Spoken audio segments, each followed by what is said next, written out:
ரத்தன் டாடா அவர்களுடைய அப்பா ஜேஆர்டி டாடா அவர்கள் ஜவஹர்லால் நேரு ஒரு முறை அவரை கூப்பிட்டு சொல்றாங்க, நம்ம ஊர்ல இருந்து தான் வேம்பு வெளிநாட்டுக்கு போகுது, மஞ்சள் வெளிநாட்டுக்கு போகுது, அவங்க அதுல அழகு சாதன பொருட்கள் காஸ்மெட்டிக்ஸ் எல்லாம் உருவாக்கி நம்ம ஊருக்கே திரும்ப விற்கிறாங்க, நீங்க ஏன் இதை செய்யக்கூடாதுன்னு கேக்குறாரு. இப்போ உடனே டாடா அவர்கள் என்ன பண்றாரு, இந்த வேம்பு மஞ்சள் எல்லாத்தையும் வச்சு அழகு சாதன பொருட்கள் காஸ்மெட்டிக்ஸ் பொருட்கள் அத்தனையும் உருவாக்குறாரு.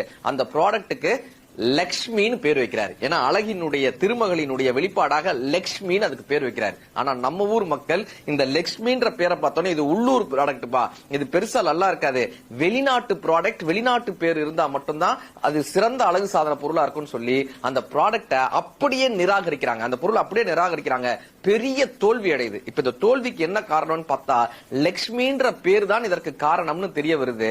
ஆனா அதே பேரே இருக்கணும், இதே மாதிரி இந்த பொருளும் எல்லாத்தையும் வெற்றி அடையணும்னு யோசிக்கும் போது ஜேஆர்டி டாடா அவர்கள் என்ன பண்ணாரா, லக்ஷ்மி என்கிற பெயருக்கு பிரெஞ்சு வேர்டான லாக்மி அப்படின்னு அந்த பேரை மாத்துறாரு.